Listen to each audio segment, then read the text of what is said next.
시청자 여러분 안녕하십니까? JJC 뉴스온 시작합니다.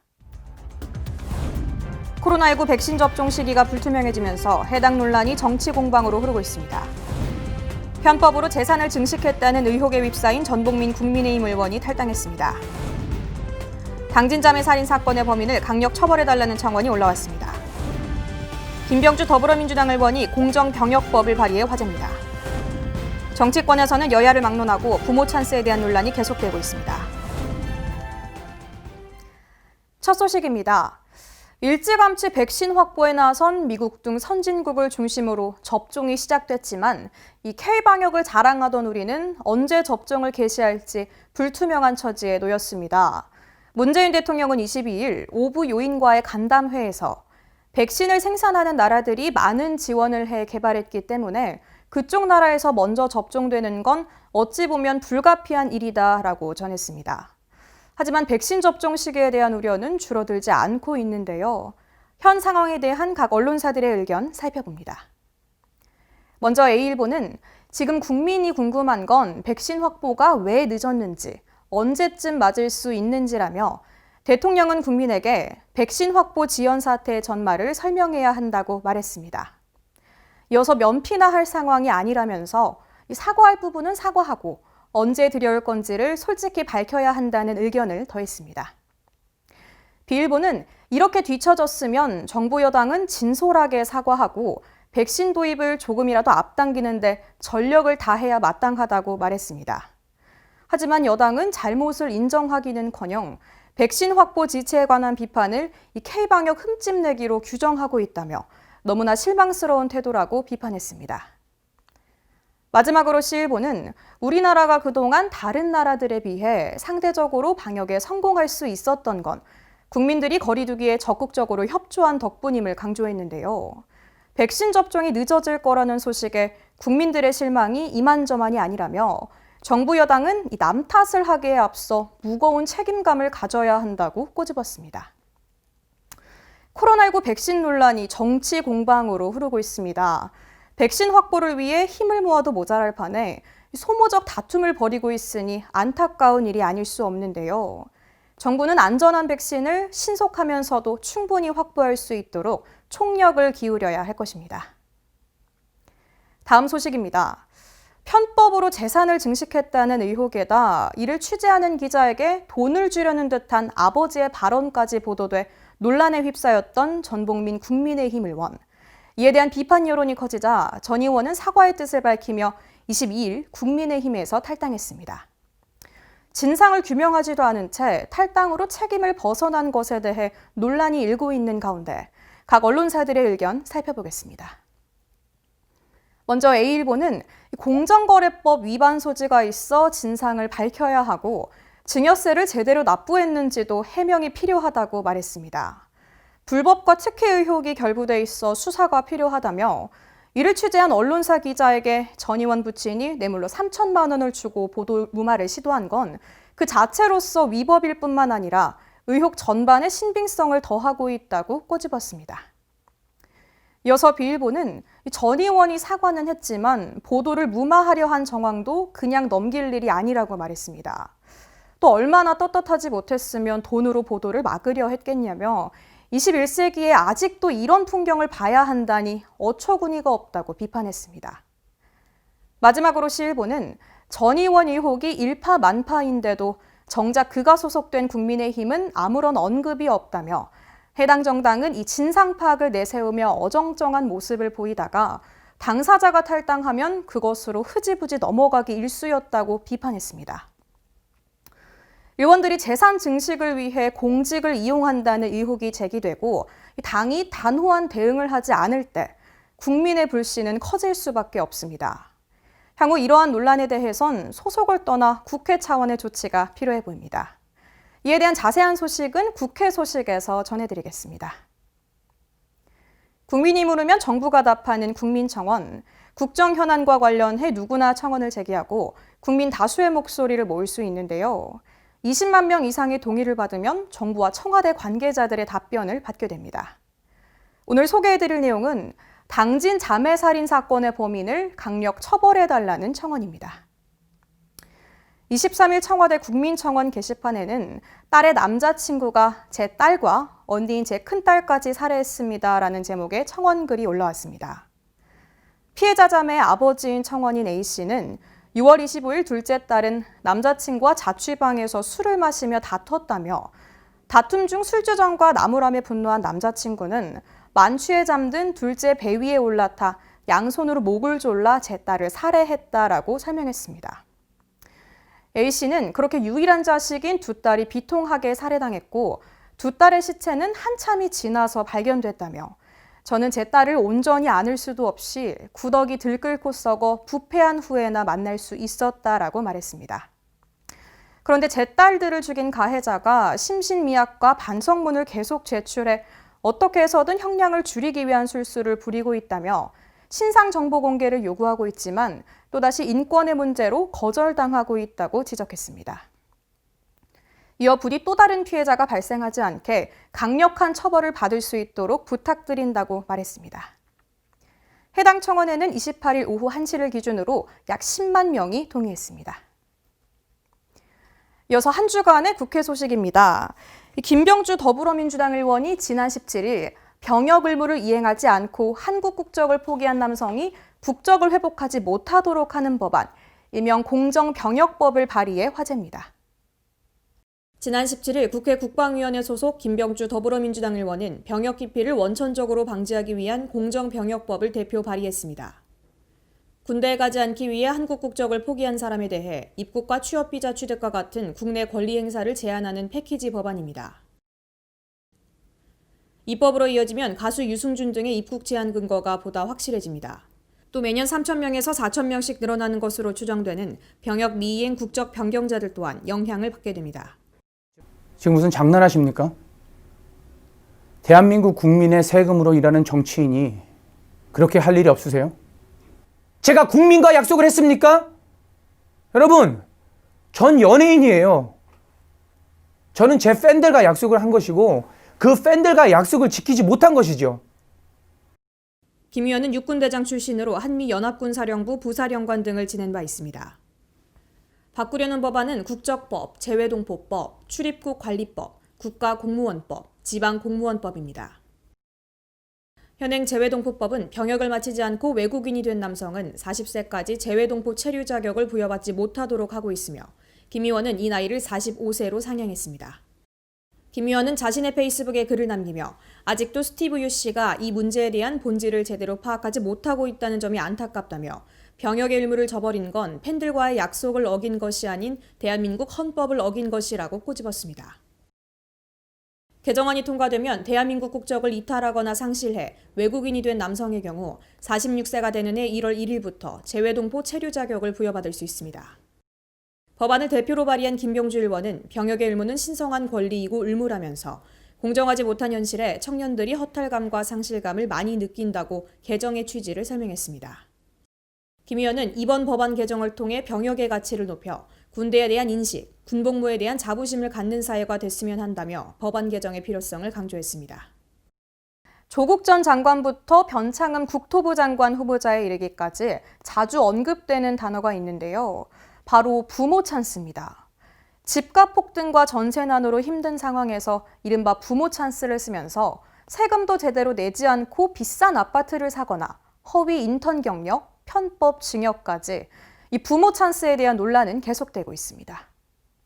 국민의힘 전봉민 의원은 부친의 일감 몰아주기 등 편법 증여로 거액의 재산을 형성했다는 의혹이 제기됐습니다. 또한 전봉민의 부친이 이를 취재하는 기자에게 3천만 원을 주겠다며 보도를 무마하려고 한 정황도 드러났습니다. 취재기자에게 저희 아버님께서 하신 부적절한 발언으로 무리를 일으킨 데 대하여 아들로서 우리 국민 여러분과 우리 부산 수원 국민 여러분 또 그리고 당원 여러분께 깊은 사죄의 말씀을 드립니다. 도의적인 책임을 지기 위해 국민의힘의 당적을 내려놓기로 결심을 하였습니다. 부친의 편법 증여로 재산을 130배나 불렸다는 의혹과 금품을 제공하려고 한 의혹까지 불거지자 국민의힘 전봉민 의원은 22일 자진 탈당을 선언했습니다. 다만 일감 몰아주기와 정년세 납부와 관련한 의혹에 대해서는 정상적인 절차와 규정에 따라 납부하였다는 사실을 분명히 말씀드립니다. 전 의원 측은 부친의 부적절한 발언에 대해선 사죄했지만 재산 증식과 탈루 의혹에 관해서는 문제가 될 것이 없다는 입장을 내놨습니다. 그 밖에 국토교통부 장관 후보자인 변창흠 후보자도 자녀의 인턴 경력 등 부모 찬스에 대한 논란이 잇따랐습니다. 지난 23일 국회 인사청문회에서는 변창흠 국토교통부 장관 후보자의 10차례가 넘는 사과와 해명이 14시간 동안 이어졌습니다. 변 후보자는 과거 막말 논란에 대해서는 고개를 숙였지만 자녀의 아빠 찬스 특혜 의혹에 대해서는 적극 해명하며 반박에 나섰습니다. 국립중앙박물관에서 하는 인카 문명 전시회 인턴으로 여름 동안 일해서 또 스페인어나 영어로 된 자료를 번역하는 일들을 했었습니다. 인사청문회에서는 아빠 찬스를 통해 스펙을 쌓아왔다는 변창흠 후보자의 자녀에 관한 질의의 시간을 가졌습니다. 국무위원 후보자 국토교통부 장관 변창흠 인사청문회를 상정합니다. 자녀 교육 문제 보겠습니다. 국립중앙박물관 인턴으로 근무했다고 했죠. 네네. 후보자 측이 그 자원봉사 활동을 했다고 해명했죠. 인턴을 한 게 아니더라고요. 그렇죠. 아니, 그러니까 이 인턴 했다는 거를 학교에 그 신청하거나 또 입학 서류에 전혀 제출을 하지 않았더라고요. 근데 이제 이런 활동을 했다는 거를 사람들한테 소개한 데 불과하고. 후보자는 왜 지금까지 예를대 입학 허가서, 지원서, 자기소개서 왜 제출 안 하셨습니까? 지금까지. 계속되는 사회 고위층들의 편법 의혹. 변창흠 후보자가 제대로 된 답변을 피한 상황에 자료 또한 제출을 하지 않은 상황인데요. 국민들은 더 이상 공정을 외치지 않아도 되는 그런 세상에서 살 수 있길 기대하고 있습니다. 수도권 소식입니다. 마포구가 아동수당 신청에 대한 방법을 안내합니다. 아동수당이랑 양육수당과 별개로 0세부터 만 6세 아동에게 월 10만 원씩 지급해주는 제도인데요. 자세한 내용 전해드립니다. 아동수당은 양육에 따른 경제적 부담을 경감하고 아동의 건강한 성장 환경을 조성하기 위한 복지제도입니다. 매월 25일 아동 1명당 10만 원을 지급하며 83개월 아동까지 받을 수 있습니다. 예를 들어 2020년 12월분 아동수당은 2014년 1월 출생아까지, 2021년 1월분은 2014년 2월 출생아까지 지급받습니다. 아동수당은 언제나 신청할 수 있으며 아동의 주민등록 주소지 주민센터에 방문하거나 복지로 누리집 또는 앱을 이용하면 됩니다. 요즘 길에서 전동 킥보드 많이 보실 겁니다. 한강공원 내 자전거 도로에서도 이 개인형 이동장치의 운행이 가능해졌는데요. 하지만 안전사고 발생 위험이 큰 만큼 서울시에서는 다양한 사고 예방을 위한 안전수칙을 내놨습니다.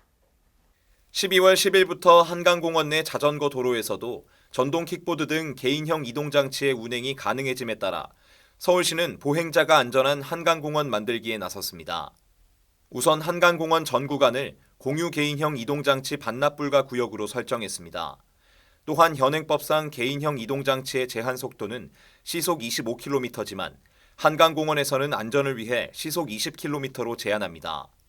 시설 정비도 실시하고 있습니다. 속도 제한 및 서행 표지판 등을 111개 추가 설치하고 어두운 지역 총 15개소에 조명 등을 보수하거나 새로 설치했으며 시야를 가리는 나무의 전지 작업을 마쳤습니다. 차도와 자전거 도로 등 지정 도로 외 장소에서 개인형 이동장치를 운행하는 경우 과태료를 부과하며 이외에도 안전모 미착용, 정원외 운행, 음주운전 등 위반 사항에 대해서도 정기 단속을 실시합니다. 서울시는 보행자가 안전한 한강공원을 만들기 위해 불편 사항을 지속 발굴하고 신속히 조치해 나갈 예정입니다. 을왕시가 제2 을왕테크노파크 추진을 위해 박차를 가하고 있습니다. 제2 을왕테크노파크는 산업시설 용지, 복합 용지, 지원시설 용지 등이 어우러지는 첨단 산업단지로 조성될 계획입니다. 12월 21일 제2 의왕테크노파크 추진을 위한 입지 선정 및 기본구상 용역 최종 보고회가 개최됐습니다. 이날 보고회는 용역사로부터 용역 결과에 대해 설명을 듣고 토지 이용 계획, 사업성 검토 등에 대한 관계 전문가의 의견을 듣는 시간으로 진행됐습니다. 이번 최종 보고의 주요 내용은 서울구치소 인근 지역인 포일동 224번지 일원의 입지를 최종 선정하고 약 8만 평 규모의 첨단산업 중심단지를 조성한다는 계획인데요. 의왕시는 이번 제2 의왕테크노파크 입지 선정과 기본 구상 용역이 완료됨에 따라 성공적인 조성을 위한 전담조직을 구성하는 등 전폭적인 지원에 나설 계획입니다.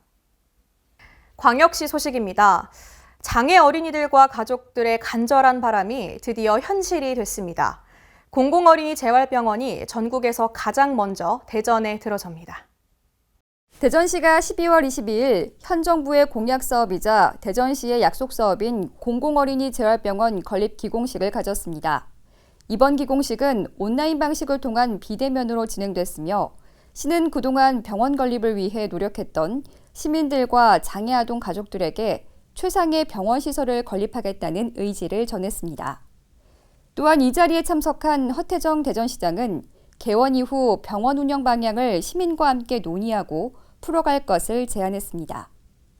한편 오는 12월 착공에 들어가는 공공어린이 재활병원은 서구 관조동 일원에 지하 2층, 지상 5층, 70개 병상을 수용할 수 있는 규모로 건립되며 2022년 9월 준공될 예정입니다. 올해 전동 킥보드 이용자 수가 급증하면서 관련 안전사고도 지난해보다 2배 이상 늘어난 것으로 나타났습니다.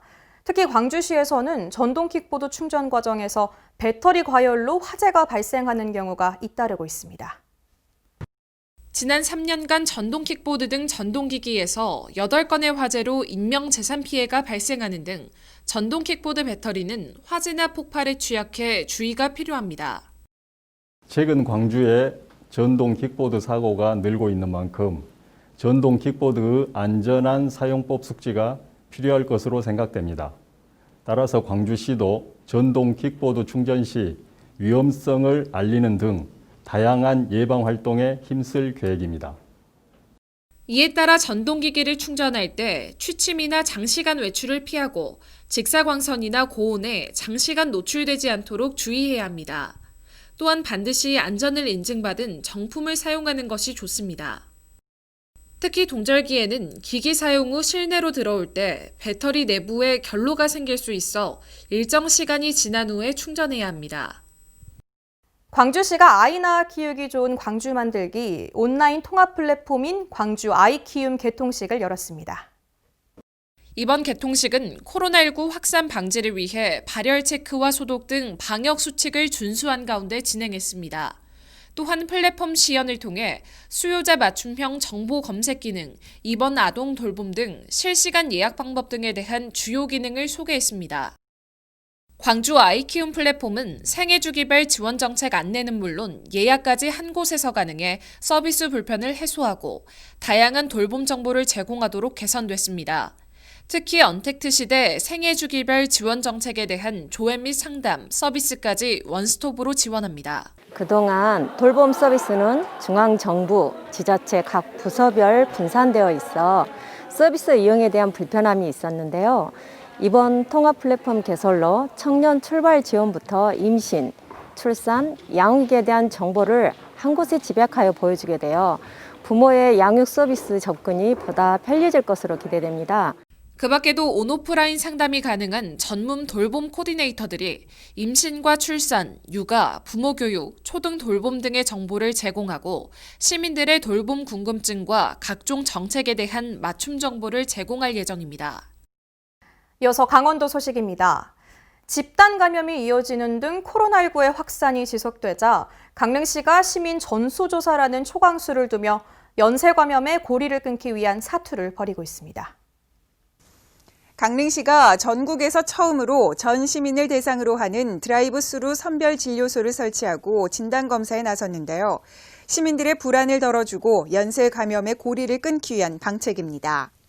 강릉 아산병원 의료진과 시청 공무원, 교통경찰이 현장에 투입돼 코로나19 방역을 위한 사활을 걸었습니다. 드라이브스루 검사장은 강릉 아레나 주차장에 설치됐고 운영 시간은 오전 9시부터 오후 4시까지로 코로나19 상황이 종료될 때까지 운영됩니다. 오후 4시 이후에는 강릉시 보건소 선별진료소를 방문해 검사하면 됩니다. 평창군에서는 지난 12월 15일부터 남북 평화를 기원하는 미술전이 열렸습니다. 평소에 접하기 힘든 북한 미술도 볼 수 있다고 하는데요. 남북의 화해와 평화를 기원하는 자리가 될 것으로 기대되고 있습니다.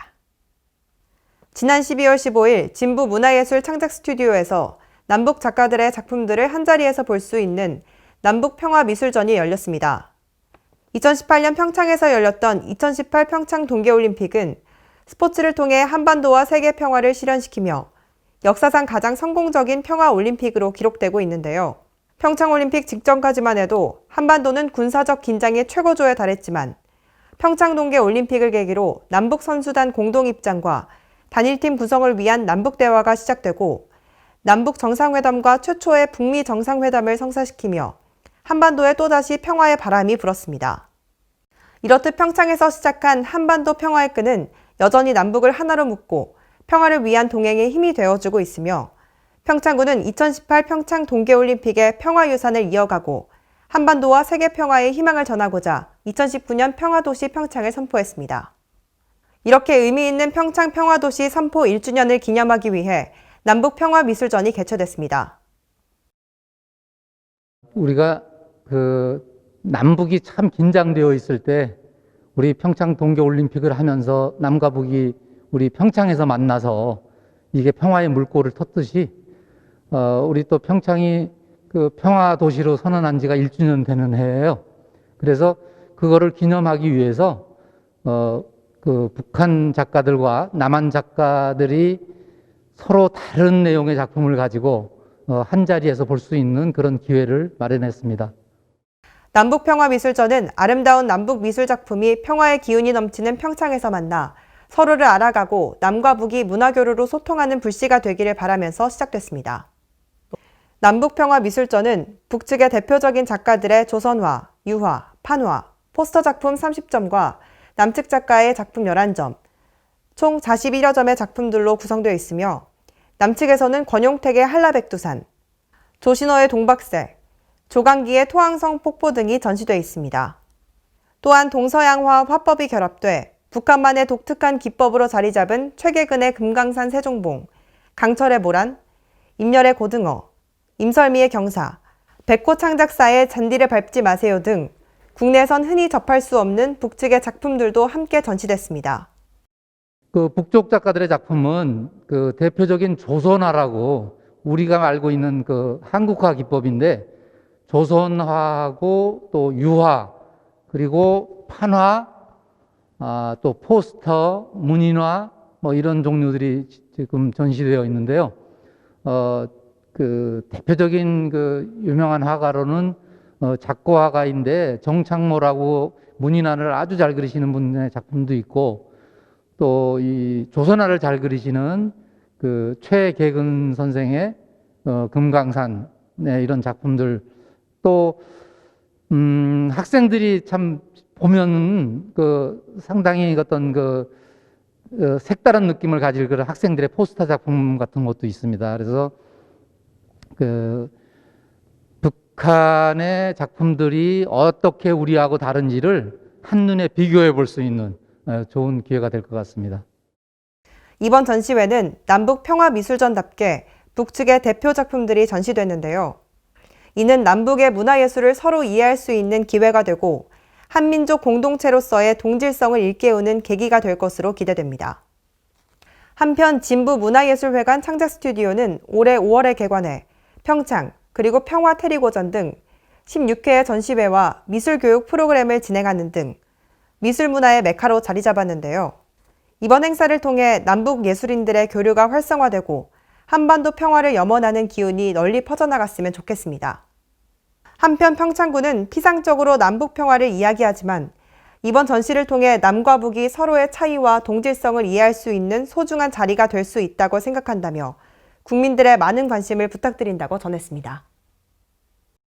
남과 북이 이렇게 한 자리에서 작품을 교류를 해서 이렇게 작은 문화활동서부터 이렇게 교류가 이루어질 수 있다면 그것이 이제 좀 많이 경직되어 있는 현 남북한 상황을 조금씩 그렇게 물꼬를 트는 그런 계기가 될 것으로 생각합니다.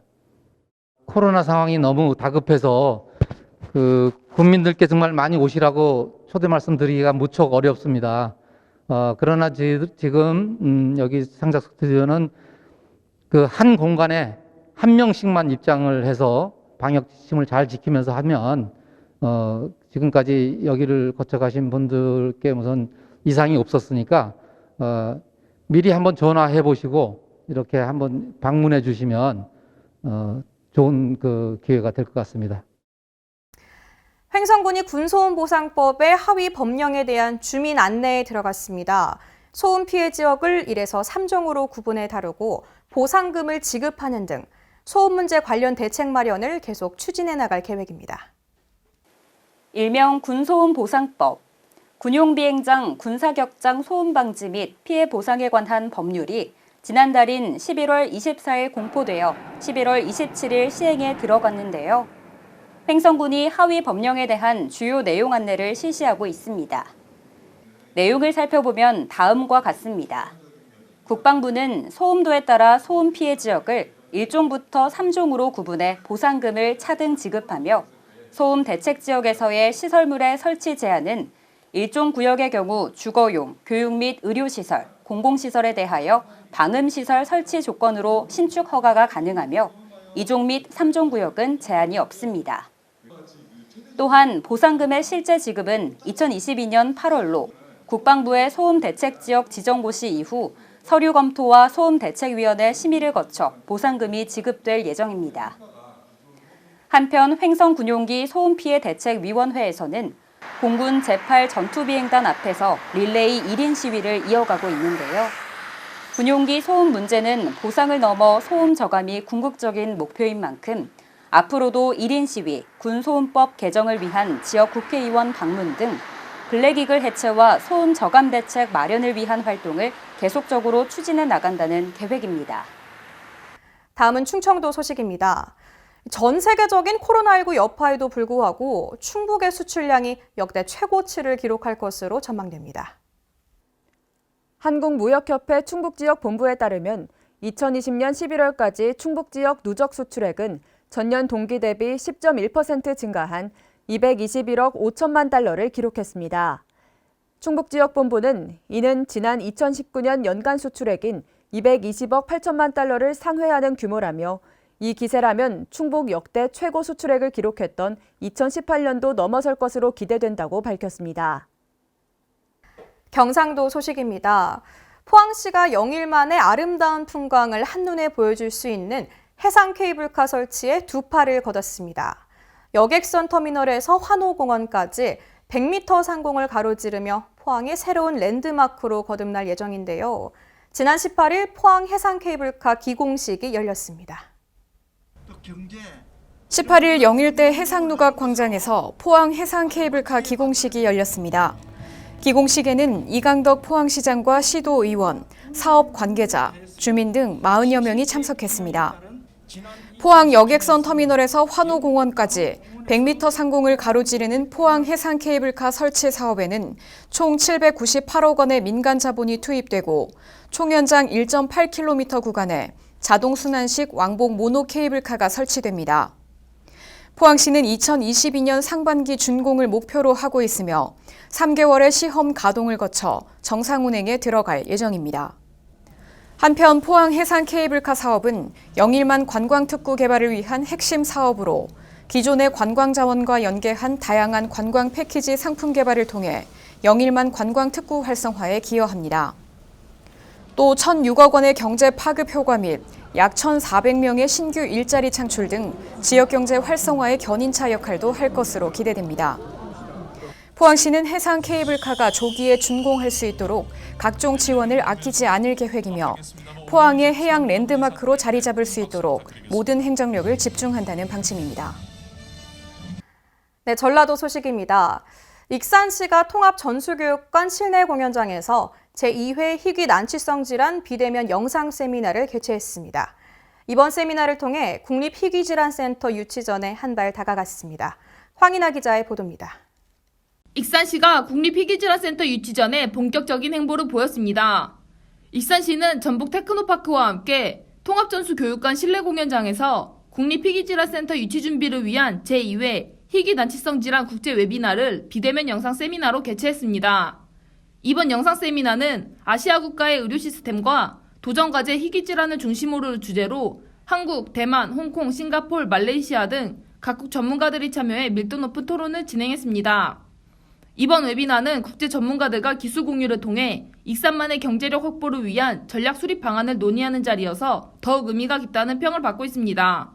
익산시 관계자는 국가 차원의 희귀질환 통합관리를 수행할 국립희귀질환센터가 익산에 유치되도록 모든 노력과 지원을 다하겠다고 말했습니다.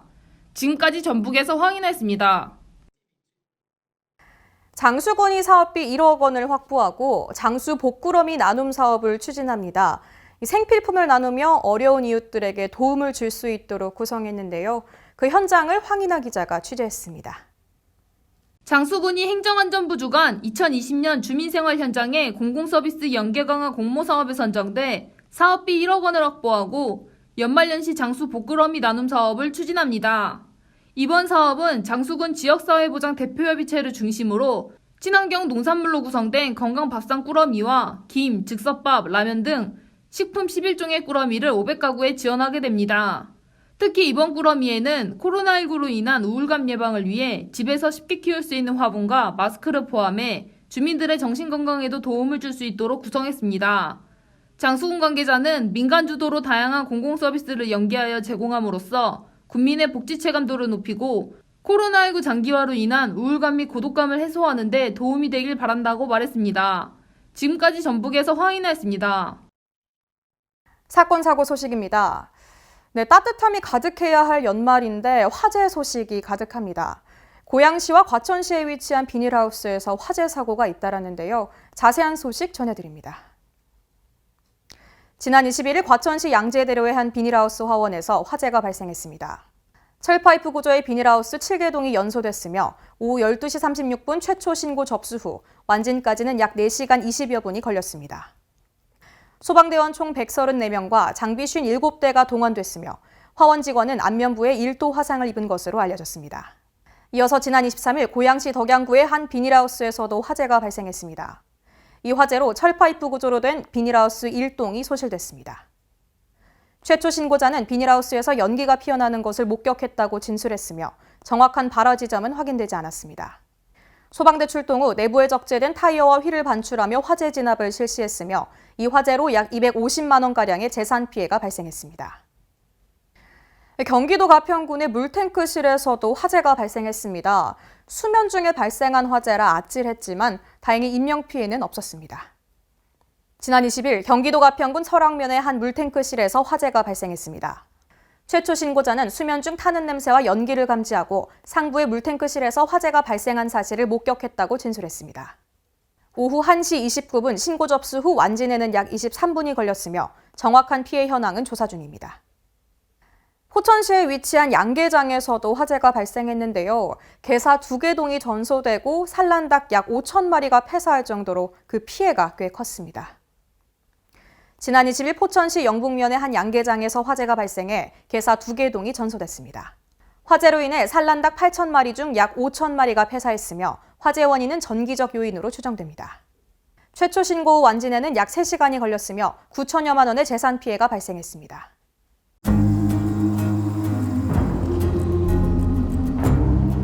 David, look! They're wheels! Wheels? 여기 대체 어디야? 집이지?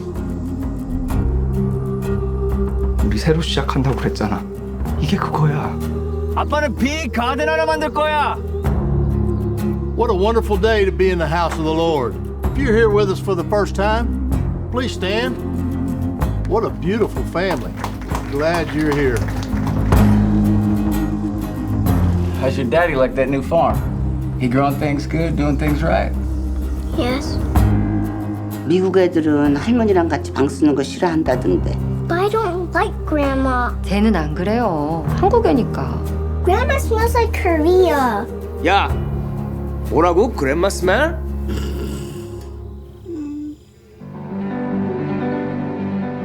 우리 여기 있다가 망할 거야. 애들을 위해서라도 한 번 더 생각해 볼 수 있잖아. 애들도 한 번쯤 아빠가 뭔가 해내는 거 봐야 될 거 아니야.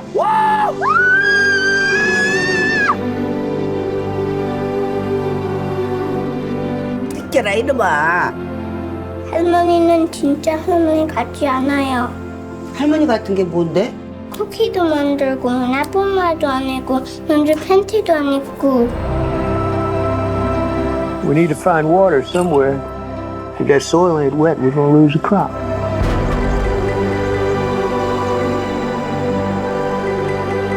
결혼하면서 했던 말 기억나?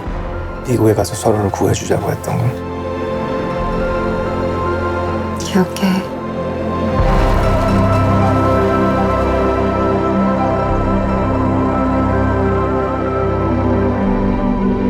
어이, 프리티 보이, 프리티 보이. I'm not pretty. I'm good looking.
(2021년) 신축년이 다가왔습니다. 흰소의 해는 상서로운 기운이 물씬 일어나는 해라고 하는데요. 새해에는 다시 평범하고 소중했던 우리의 일상으로 돌아가는 한 해가 되길 간절히 염원해봅니다. 이상 뉴스 마칩니다. 시청해주신 여러분 고맙습니다.